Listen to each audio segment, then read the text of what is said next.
I had already mentioned that this course would be uh, it would be everything self-reliant. Everything would be covered in this course, whatever is required. So first, that in this second module, we will start sampling. In first few lecture, we will talk about sampling process and how we can model a system based on sampling, very good sampling approach, and those things we'll discuss in detail. So coming to this lecture, I will talk about three things here. First, I will talk about sample and sampling. If you are taking a sample, then what is the sampling? Sampling is simply talking about if you are having a sample, then how much information you can infer, you can get from that sample. The process of getting information from the sample, we are calling it sampling. So that thing we will discuss, and after that we will talk about if you are having a sample, then that sample can have two different alternative approach. One approach that where we use to express sample from observation point of view. So if you are expressing sample from observation point of view, then what is happening that each observation happens to be a random variable. So what will happen, so we will have in the sample of size n, we can have n number of observation. And if you are having n number of observation, then taking idea from uh, probability course, that if you are having various uh, random variables or simply one random variable, then we can go to define derived random variable. Derived random variable happens to be function of the random variable. So function of random variable, through that we can introduce sample statistics. Those would help to estimate some kind of parameter, and simply we will get idea of estimator and estimate kind of things. So those are very important. Anyhow, we don't know full information regarding any kind of population. So what is happening that our approach happens to be that we need to take some kind of sample and of a particular size, and from there we try to come up with some kind of sample statistics, and from there we try to estimate the underlying parameter related with that population, because it physically it is very possible, computationally it is impossible kind of thing to calculate parameter of a population. So in the large scale, like someone is asking that uh, what is the uh, mean height of all the people in this world, then definitely you have to note down the height of all the people. You can't leave a single people in the population. If you want to go to find mean height, that would be what, that would be population parameter. But it can possible, it may take several years to measure the height of each and individual people. Definitely you can do, but it will take a lot of time. Just to save the time, what is happening, you can do sampling, and through sampling you will come with some kind of estimate of the mean height.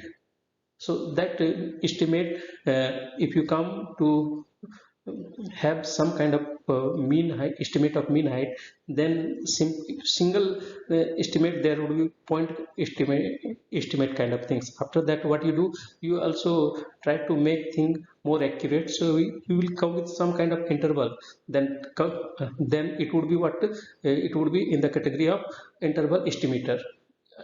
We will go for interval estimate, and further many inference kind of things will come there. Okay, so that's where sampling approach is very much essential to understand any kind of problem, to understand model, to do modeling in very perspective way. So that's where few lecture I will dedicate to sampling, and in last part of this lecture I will talk about estimator and estimate. Estimator again, it is very much same to sample statistics, and that means it would be what, it would be again a random variable, and estimate is, you can say that one particular value of the estimator, and simply you can say that one observed value also, you can say that it is decided by one observed value of the sample.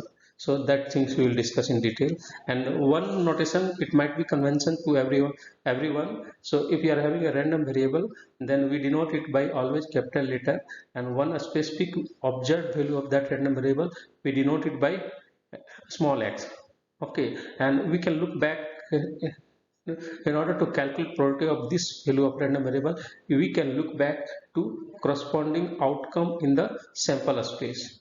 So this is the approach of probability that you might have already seen in probability courses. Okay, so this is the approach. So it is very indirect approach to calculate probability of what any observed value of a random variable. So it always look for pre-images of the corresponding observed value in the sample space. So if you are taking x is happens to be one observed value of the random variable, then you have to look inside the sample space what are the outcome which has been mapped to the this particular observed value. So what is mean, what does it mean? It means that we are trying to find all the outcome omega from the sample space capital omega such that okay, here such that will come later,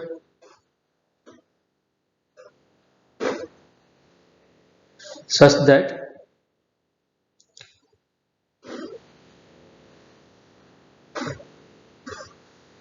uh, x of omega, that means under the random variable x, omega is mapped to the observed value of x, that one is a small x. So this one is the approach to calculate probability of any observed value. So you might have already seen this from your what we call it probability classes, you might have already seen. So I won't go to all these things, I will directly come to sampling part. So what is sample and how sampling, what is the sampling? So that thing I will discuss it here. So we can say that the sample is a what, it is a subset of elements from population. If you are going for a general sample kind of approach, or if you are trying to understand from probability perspective, then you can say that sample happens to be some collection of some outcome from an experiment. So that outcome criteria, I had already mentioned that outcome is very much essential to identify what is outcome in a random experiment. Outcome may be a single atom, or may be a composite kind of things. It depends upon what kind of experiment you are performing. So you have to point out outcome is the atomic structure of any random experiment. So that's where you have to point out what is the outcome, and just first you identify outcome, then you go for sample, try to find what kind of collection you want to take, then that will define different then you need to put some kind of size, sample size, that you suppose you are willing to take a sample size of 10, 15, 30, 100, depends upon your choice what sample size you want to take. That the based on that you can go further. Later you will come to know in this course itself there would be a proper bound, tight bound for taking sample size. It is very much essential. If you are taking sample size behind that tight bound, then it would be difficult to get good result. Your result would be not good. So definitely you need to know that tight bound of that sample size as well. That I will talk later in last module. So samples are, you can say that, are collected to learn about some kind of population and some kind of unknown distribution. The distribution you don't know about that distribution, so that's where you want to take samples in order to understand about that distribution of the outcome that you observe in a random experiment, or there are in a population. So you just that's where we are going to collect samples. So the process of collecting uh, information, the process of taking or collecting information from a sample is referred as a sampling, so what is sampling? Simply sampling is not just about taking sample from some population. Sampling is about that once you are having a sample, then how much information you can get from that sample. That process we are calling it sampling. So just you need to know how much information you can get from that sample. So that is the sampling. Okay, so a random sample is a sample where that probability that any individual member from the population or from the random experiment, you can say that always better it would be related with probability. Okay, so probability that any individual member from population being selected as part of the sample is exactly the same as any other individual member of the population. That means equally likely assumption is there. Suppose in your class, if I want to make a sample, then that sample in the category of random sample, then what is criteria is there? I will put an equally likely assumption. What is meaning of equally likely assumption? Each one is having equal probability to be selected in that sample. So it is not like that I would be biased to fewer student and I would be I want to give much attention to other student. It is not like that. Equally likely simply that we are putting a uniform law. Uniform, everyone is having equal probability to be selected. If there is a group of n student, then each member is having equal chance of probability 1 by n to be included in that sample. That is the meaning of equally likely assumption. So for being a random sample, equally likely assumption is must kind of things. You need to put it. You can't be biased. So that's where we have to always, during sampling, we have to focus on this equally likely assumption.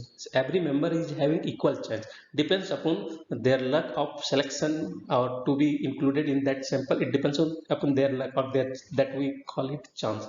Okay, so coming further, I will talk about the way we try to collect sample. That means I will talk about algorithm for data collection. What are the procedure? It is very much a systematic approach. If you commit a mistake, definitely you won't get a good result from your model. So that's why you have to be very much a specific. You have to be algorithm. You have to go through algorithmic approach to calculate data or to collect data. Algorithmic approach. Okay, how you can do that? So I had just pointed out few steps. So in a step one, what you have to do, you have to establish a goal of the system with clear mind. And that means you have to be very much clear that what I am going to do, whether I am going to classify something or whether I am going to uh, fit a curve, or whether I'm going to learn some kind of function, or whether I'm going to learn a what a discrimination kind of situation. So that things must be clear to you. It is not it should not be hazy kind of things. First step. Second step is that you need to identify the target things. What would be your target? So that uh, the target to whom we want to get sample. Okay, from which we want to get sample. Okay, so that identification of target would be must. Okay, it is must kind of thing. You must be clear about that. And in the third step, you have to settle down a sampling process, whether you are going for random sampling or you are going for another kind of sampling. So there are various process of sampling. So you have to settle it down, whether it is a random sample. Yeah, so that must be clear to you. So generally people are going for random sample. Random sample, that means we are putting equally likely assumption that every member is having equal chance to be get selected in that sample. That is the scenario generally we are going. If you are doing any kind of things, that one is common. And how many unit, how many what would be how many unit, that means what would be the size of the sample are selected in accordance with that scheme. So how many unit it is talking about sample size. So till now I had already mentioned that if you are taking a data matrix, then size happens to be m by n, where m is talking about sample size and n is talking about what, how many attributes are there. So that I had already, or number of basis, also you can say that how many basis functions you are taking. But here, just for this part of lecture, I will introduce another term here. Sample, generally we are going to discuss about here large sample theory as well. So if you see any kind of book, the size of sample generally they denote it by n. So you can forget the notation till here for here, so better understanding. So here we will go in such a way, sample size we will denote it by n. And dimension, this dimension, what dimension we are calling it, that means number of features or number of feature maps or number of basic function, what we used to call it, that we will denote it by n, d we will call it. D would be that feature, number of feature map, or number of basis function, or dimension. Simply also you can say that it is dimension. Okay, or number of features also you can say that. So you will take that kind of notation, and n would be here sample size, not m. Okay, so suppose n unit or n unit are selected in accordance with that scheme, then we will say that we are having a sample of size n. If you are doing that, then we will say that we are having a sample of size n.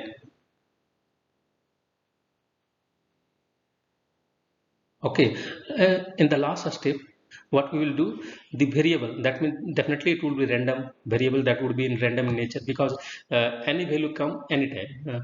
We don't know we are not very much sure. Okay, so the variable of the interest to be measured for those unit.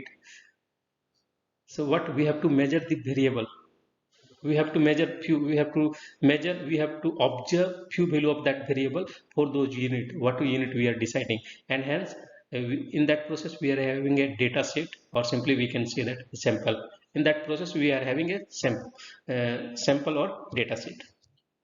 So this data set contains measurement of p variable. So what is, sorry, not d, take it p, dimension, take it p. Okay, so p variable means p attribute, means p means you also can say that if you go further, p feature map, like those kind of things also.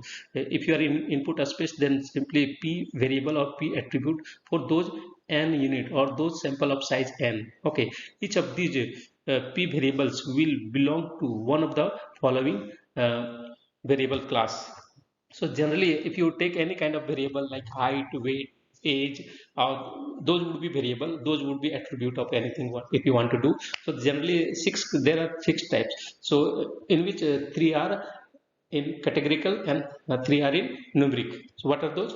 So in categorical we are saying that nominal, ordinal, or interval like, and in numeric we generally say that two kind of things only actually, discrete and continuous. But even in continuous there are two criteria, one in a non-equiprobable, another one is equiprobable. That means you might be already aware of time.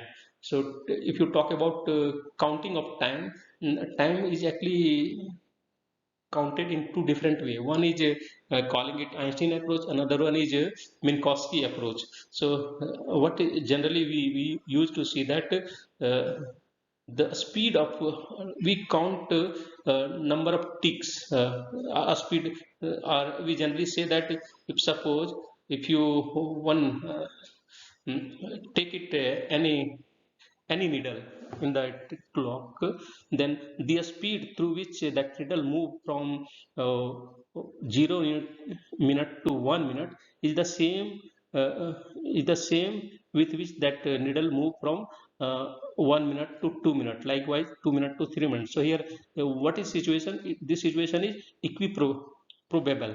But if situation is coming like that, the speed which is taken by that needle, our minute needle, from 0 to 1, definitely it would be different from the speed taken between 59 and minute, between 59 to 60 minutes. You know that speed depends upon various scenarios, there would be noise and various kind of situation. So there happens to be one a special kind of clock or cesium clock, something like that, people used to take as a measure a standard time, and always that time happens to be a standard time where we put equiprobable concept. Otherwise generally if you go for layman kind of watch, definitely you will see that it is non equiprobable. Definitely a speed is affected by some kind of noise in the environment. So that situation is coming, but don't go, that one is very deep explanation of continuous situation. So only you can say that numerical value are divided into discrete and continuous. And discrete and continuous, many time I had already said that what is meaning of discrete, simply discrete set. So if you are taking a set, suppose a is a set, what is meaning of a discrete set? That means discrete set means that set you can put in every element of that set can be uh, re, can be uh,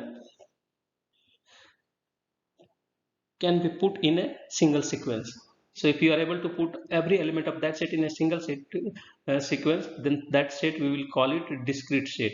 If you fail to put every element of that in a single sequence, then that set would be not a discrete set. So here, if you take just set of integer or set of uh, uh, what we call it rational is also countable set, and if you take a set of positive integer, natural number, all those are what happens to be discrete set, because you are able to put in a single sequence. And if you are getting a set which is not able to put in a single sequence, then definitely that set would be non-discrete set, means that one is leading towards uh,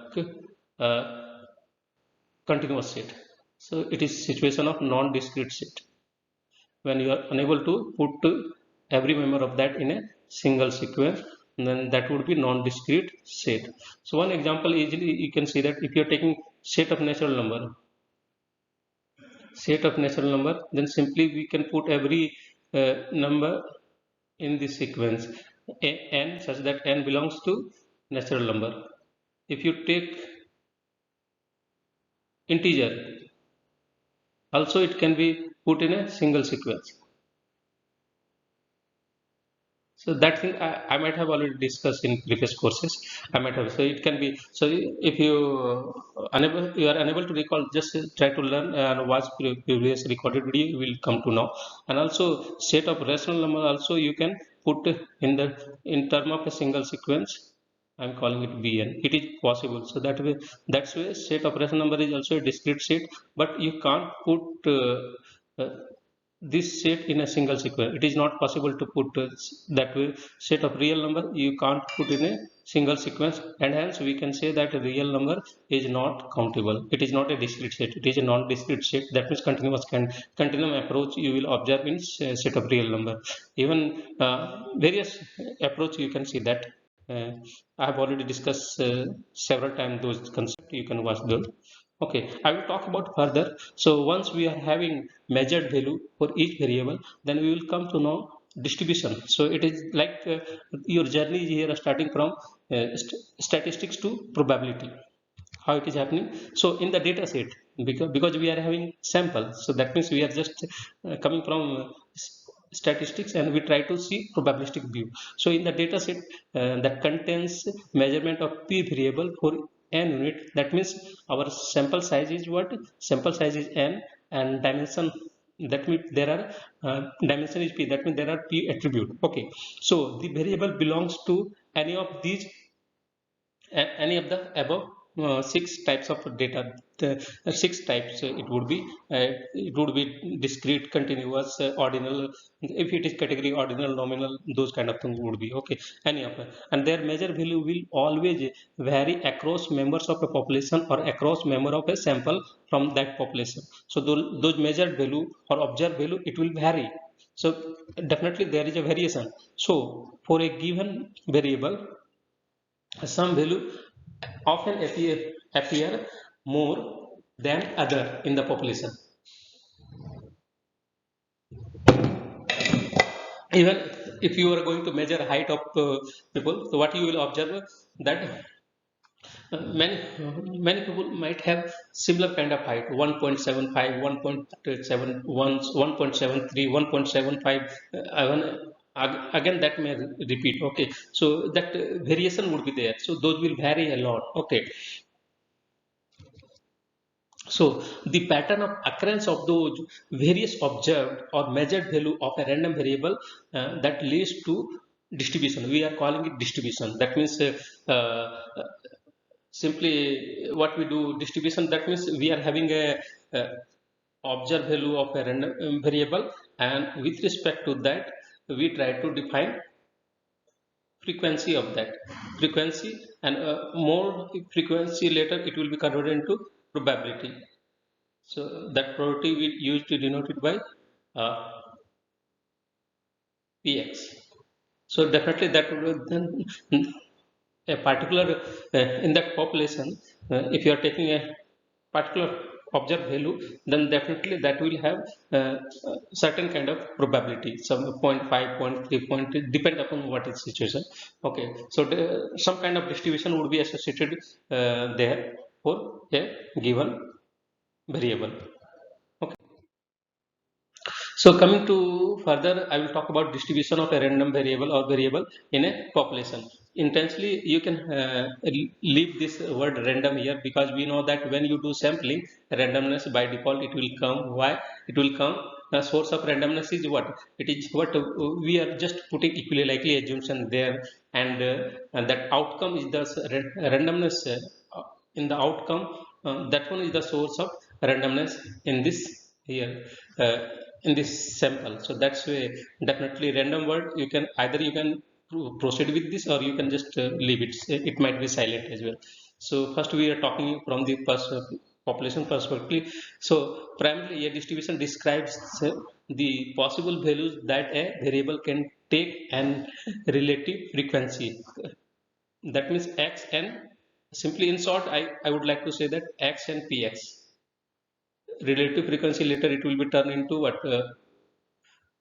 Through some probability measure it will turn into probability, some kind of probability measure. Okay, so and the relative frequency which with which each of these different values occurred. Okay, so this description, okay, might occur in a variety of forms, such as mathematical form. What form I discuss here? If you are having a observed value of a random variable and the corresponding probability predictive measure, then you call it mathematical function approach. That means this one is some kind of distribution function, some kind of distribution function. Either if it is discrete in nature, then it would be probability mass function. If it is continuous in nature, then it would be probability density function. And if you try to unify, then you can call it a cumulative distribution function. So it depends upon some kind of function. Or if the sample size is very less, it is very small, then you can go for tabular approach. So in table you can put it,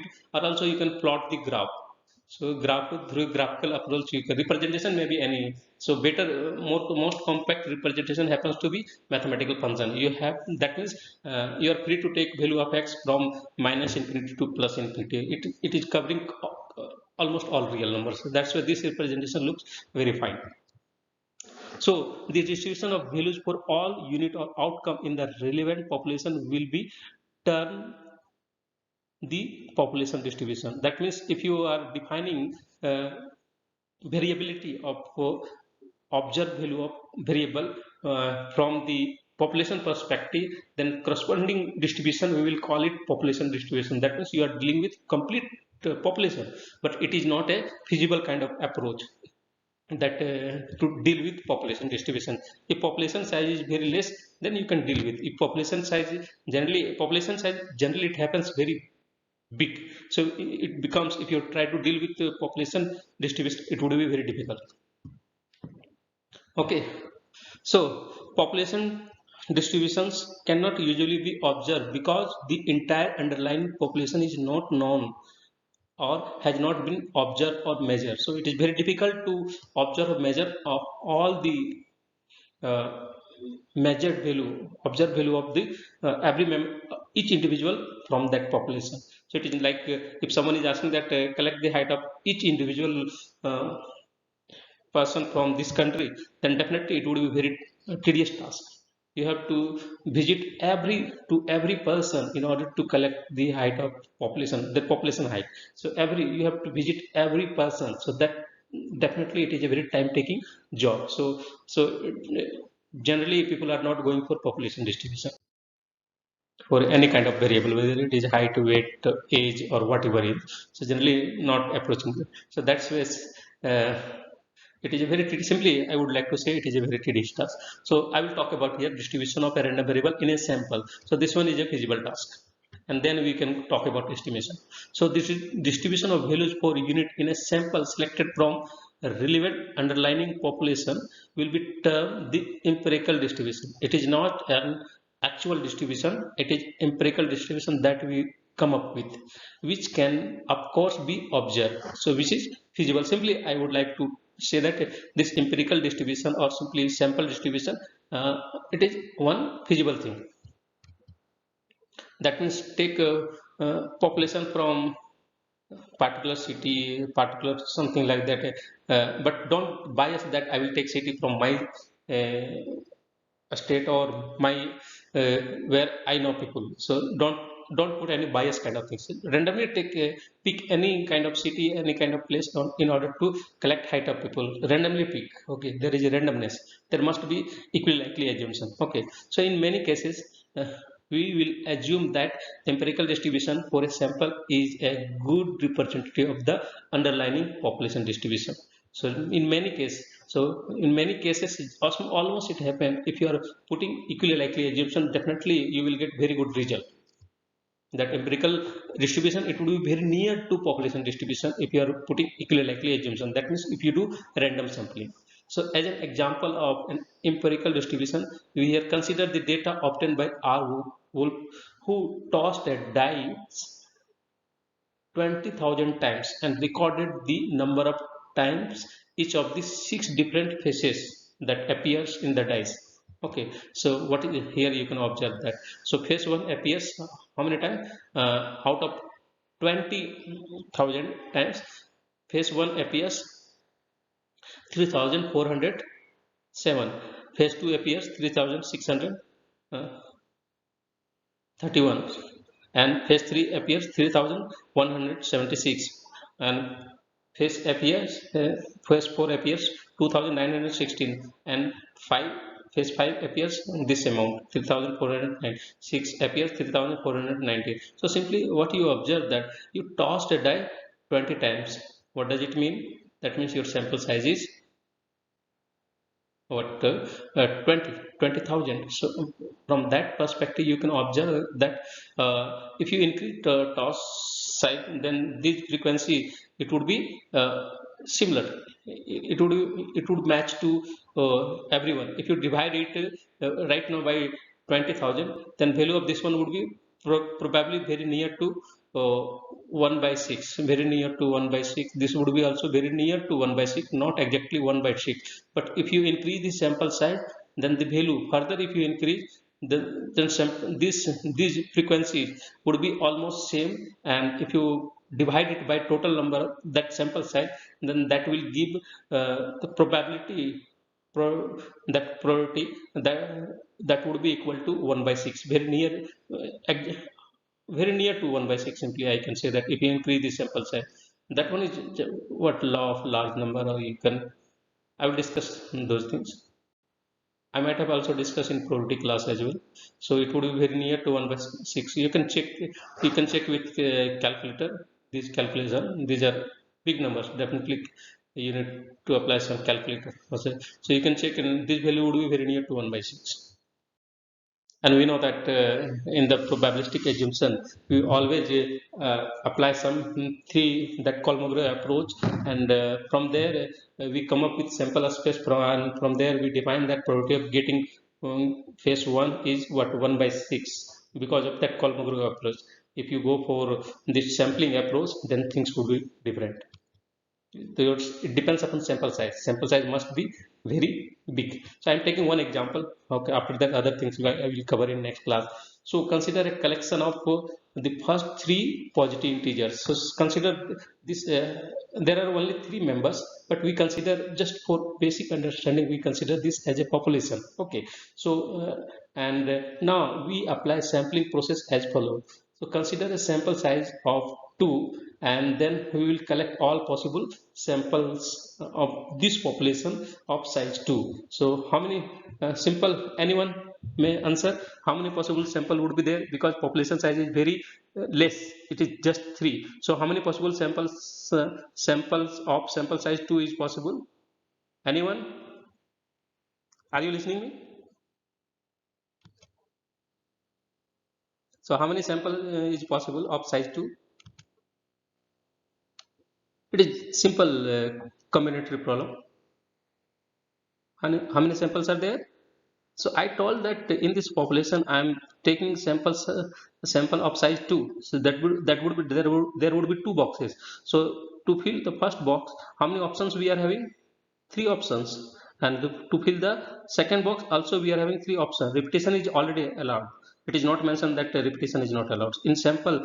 Such condition is not there. Okay, so that's where unless condition is not there, you go for with replacement or repetition is allowed. So total possibility are total samples of size 2 would be 3 into 3, that means 9 sample you will observe it here. So what are those you can observe it here. So in this population of 3 members, 1 2 3, you can get 9 samples. First sample 1 1 1 2 1 3 2 1 2 2 2 3 3 1 3 2 3 3. So these are the samples. Now in this sample we can introduce we will do sampling. So first we try to find sample mean. So sample mean, how we find it?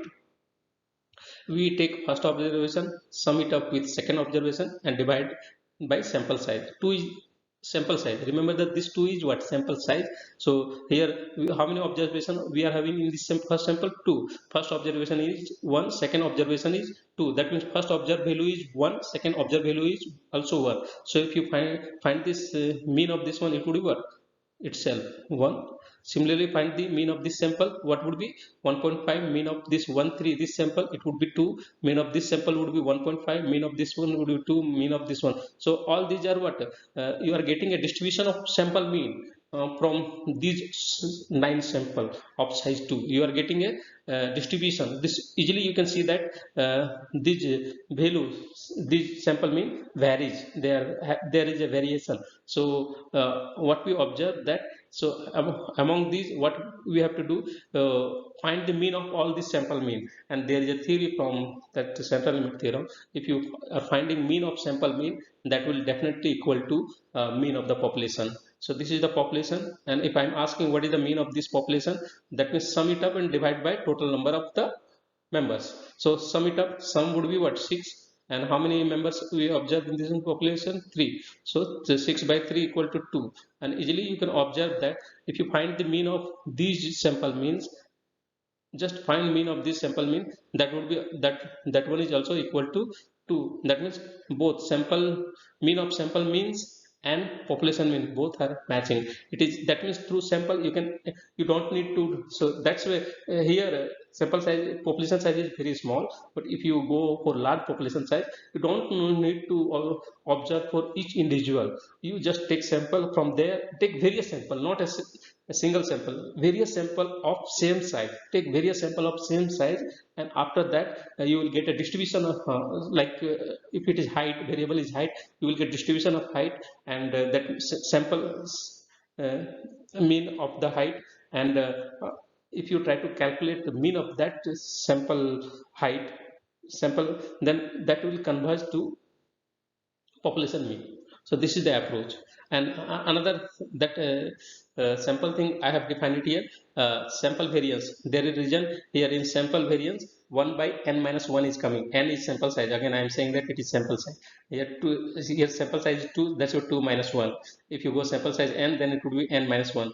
And this one is one kind of correction, just to make this sample variance by unbiased. So one correction is coming with name. This one was suggested by Bessel, and another sample statistic is a standard deviation. It is just a square root of the sample variance. So you can see all these and you can match with that. So here, so you are getting a distribution of sample variance, and if you try to find mean of this value of sample variance, and that would be exactly equal to the variance of this data, population variance. Just find the variance of this 1 to 3, that would be exactly equal to this same value. Here you can remember that this technique I have approached through sample. I am not trying to approach through population. So if you are similarly like this way, so I am trying to approach through sample, and you can match with population kind of things, all the parameter of population. So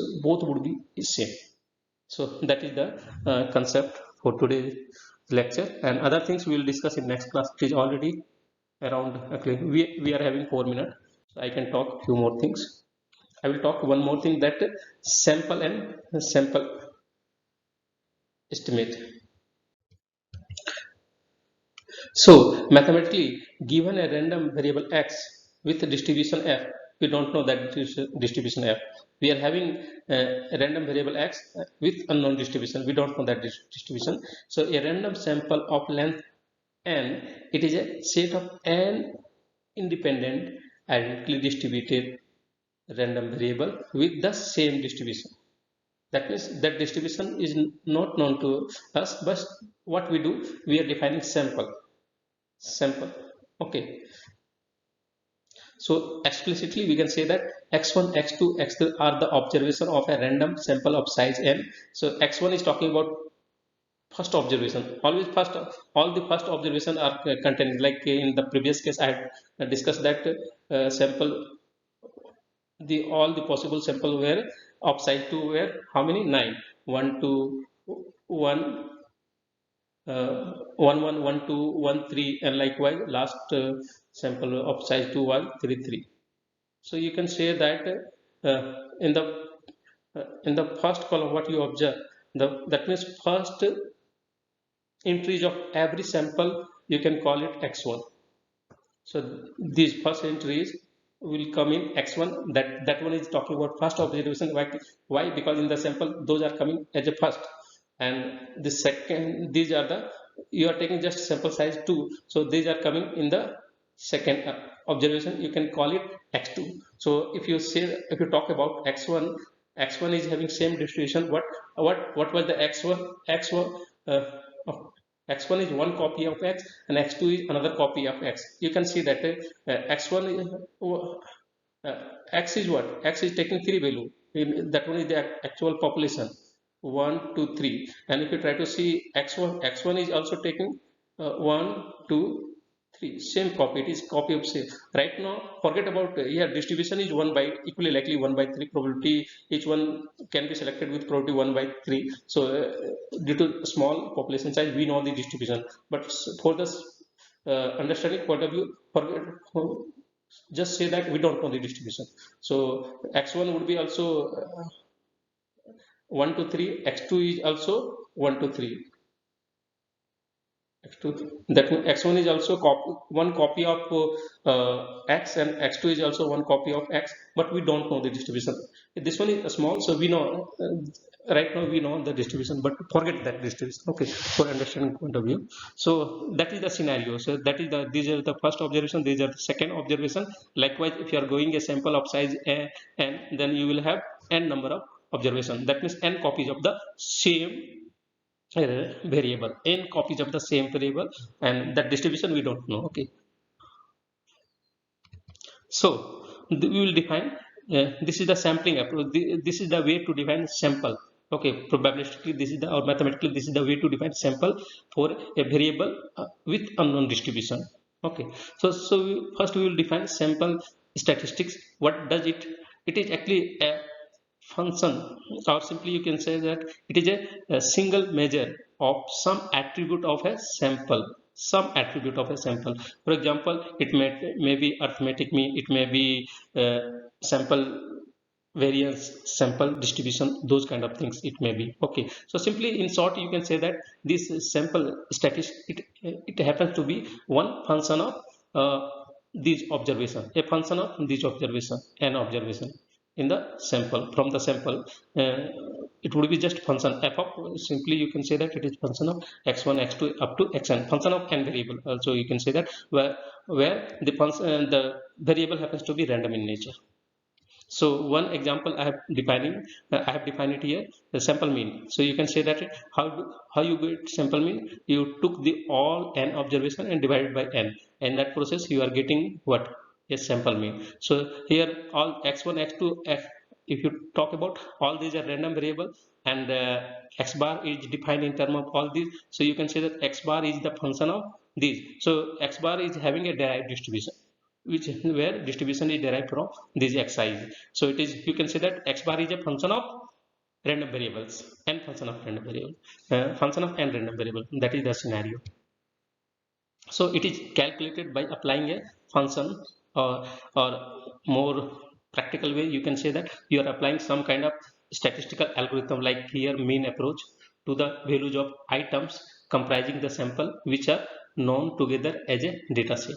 Sample that we are saying that